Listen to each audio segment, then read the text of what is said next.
It's the supplement world-class athletes have been taking since the 90s, but now emerging research reveals creatine could benefit all of us, from brain health to injury recovery and geriatric muscle loss prevention. Creatine could help in more ways than just building muscle. Yeah, so should you be adding it to your diet? And what do we really know about the long-term benefits or possible side effects? Well, for more, we are joined by medical practitioner Dr. Zach Turner. Good morning to you. All right, first, explain to us, Zach, what is creatine? Great question. And I guess this is something that we've known of for a long time. Essentially, creatine is an naturally found compound in the environment. We can get it from meat, we can get it from veggies and things like that.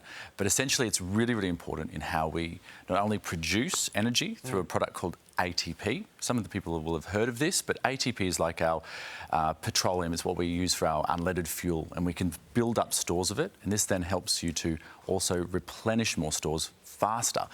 So this is especially important if you're someone who maybe like Matt Shervo, who has to do sprint training. You have to have extra stores of it. Right. Or potentially, like all of us here, we have to use our brains a bit more some of the time, and we have to even use when using your brains, it'll use a lot more energy. Okay, so for the average person who's not a sprint king, will it help our brain health, or will it help us do anything else better? Well, generally, so most of creatine is found in our muscle cells, so about 95%. So for every person, if they take some creatine, it's going to help your muscles to not only function a little bit better, but recover faster. And it does this by, once again, improving the amount of energy stores that are in there. So when you go and do bursts of energy, so if you're at the gym and then all of a sudden you go and do some exercises that you start gasping for breath, that's when creatine really kicks in, because your oxygen is no longer kind of powering all of your energy supplies. Oh. Look, there's so many brands available on the market as well. Is there any side effects that people should be looking out for? The great thing about this is there's very few side effects, other than some intestinal upset. And so some people who are taking massive doses of it will feel like they've got cramping, and especially if you don't have enough water, it's really important. So if you're having this, make sure you're having plenty of hydration. And this is kind of one of the myths around it, I guess, as well, as people think that it can be harmful to you. But generally, if you have plenty of water, it's no issue at all. So who should and shouldn't take it?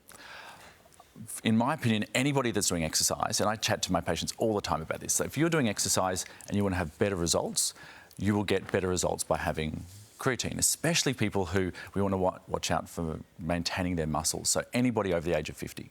Absolutely anybody. I think it's also really important to have in the evening, because what we know is that even though our brain is only a really small weight source of our body, it's about 6 to 8%, it uses 30% of our energy.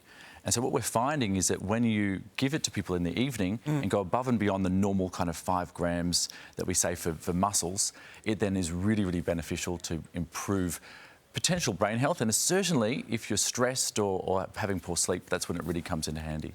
It's fascinating. Thanks for your time this morning, Zach. And of course, always consult your doctor before taking any of these supplements. Always, yeah.